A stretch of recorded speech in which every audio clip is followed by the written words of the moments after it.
Hello friends, it's Dave here from Save Decks, and I'm bringing to you today a first impressions video on a game called Goodnight Night, which only just came out today on the Nintendo Switch from Qubic Games.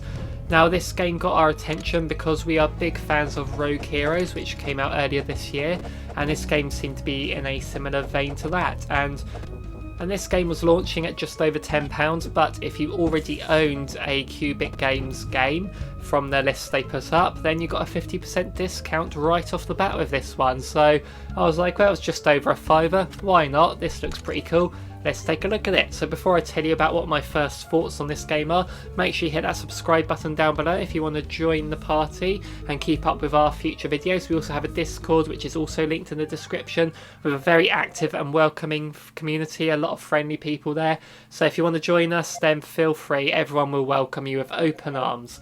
So let's just say, what do I think of this game? So bear in mind, this is not a review. I've played this game for about an hour. That's not enough time to be able to get my thoughts for a review, but I will be able to tell you what I think of this game based on 1 hour of gameplay, and honestly, I'm not that keen on it. Which is unfortunate because I was looking forward to trying this one out, but I'll go into why in a second. So let's talk about the good stuff about this game. Because there is quite a few good things about it. I'm not totally writing this game off just yet. So presentation wise, I mean, this game looks really good. It looks like a Super Nintendo game, and the music's really good as well. So overall presentation, really good. They've done a great job there. The humour in this game is fantastic so far. It sort of starts off at the end of a story, and you're basically starting to play the epilogue. It sort of gives you that cliched, even says like, you know, the score or something like that at the beginning. The darkness has been vanquished, the princess is saved, and so on. And then you're like falling off this tower, and you survive the fall, and there's this really funny bit at the bottom with these two knights talking about these pendants, and you know what's going to happen. You're going to squash them at the bottom, but what happens when that happens? There's some of the writing there. I genuinely laughed at that. It was really funny and unexpected what they did with it, because yeah, they're swearing in this game, and swearing is funny, isn't it? So after that, you get to name your character, and you get to name one of the other characters, and off you go with the gameplay. Now, this is a roguelite game, which I know that's going to put some people off instantly. It's a very divisive genre, I find. I personally like roguelites. I've not come across one that I've hated so far, although I've just come across one that I'm not that keen on, but there is potential here anyway.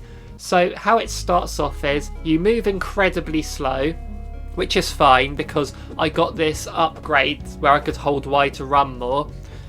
There's a stamina bar in the corner, which is fine. I have no problem with that. It means that you have to sort of manage what moves you do and sort of strategize better. I have no problem with the stamina bar at all. But where this game falls short for me is in the controls. So the way you control it is you use the left stick to move and use the right stick to turn yourself, kind of like you would do with a twin stick shooter.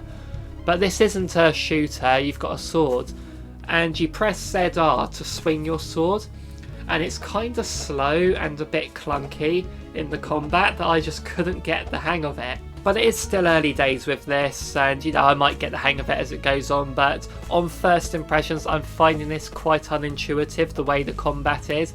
You can hold ZL to bring up your shield, which is good, you can do that. Basically you go through these basements, through the dungeon I suppose, and it's randomly generated each time.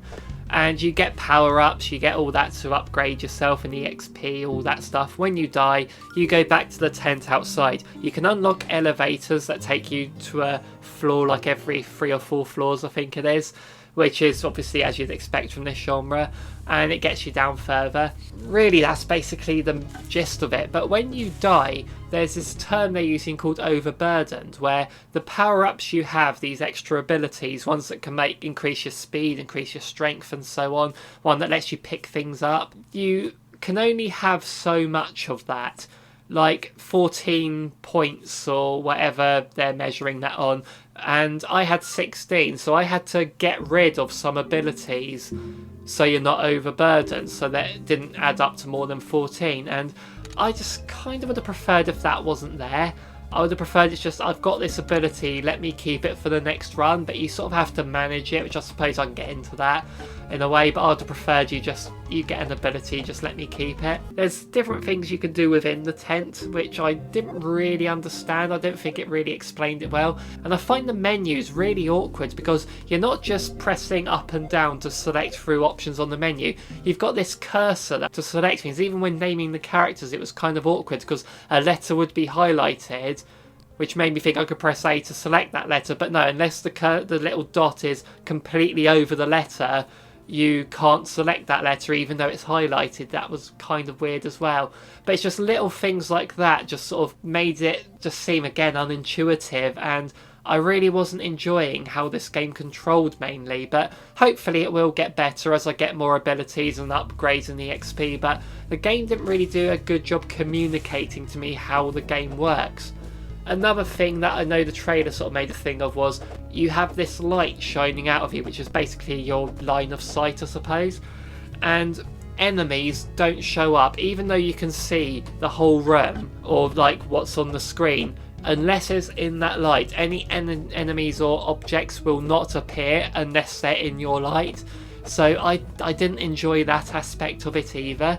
Like, I'd rather just be able to see where they all are, but it's this whole, you know, stealth element to it as well, where you can press R to sneak up on enemies as well, which could get you through some barriers and all that. But yeah, that's basically the whole gist of the game. I personally am not enjoying how this game controls, sadly, but maybe it'll get into it, and that's why I'm not doing a full review yet. I just wanted to get my thoughts out there today, because I imagine some people might notice this on the eShop and wondering what this game is, because no one seems to be talking about this at the minute.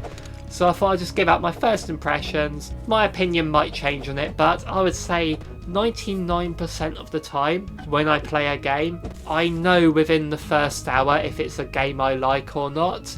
I mean, there are some exceptions where my opinions change over time, it happens to everyone, but the vast majority of the time, this far into a game, I know if I'm going to enjoy myself with it. I can't know enough to be able to give a full review or tell you exactly what this game is all about, but enough to know whether it's something I'm into, and sadly, it's not something I'm into at the minute. I don't like how it controls.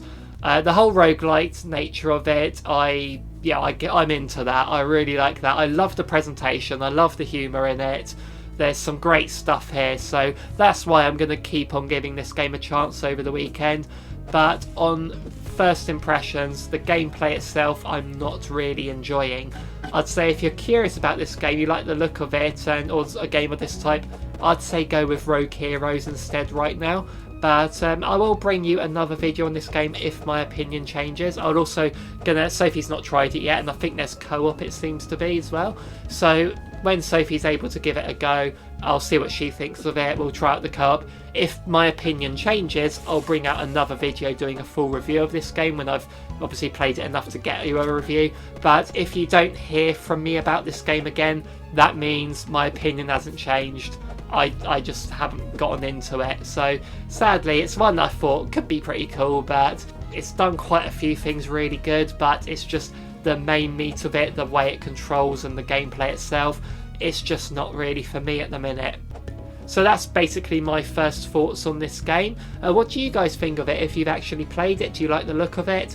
Let me know in the comments down below. Also remember to hit that subscribe, join our Discord just down below there. And thank you so much for watching this one again. So see you in the next one.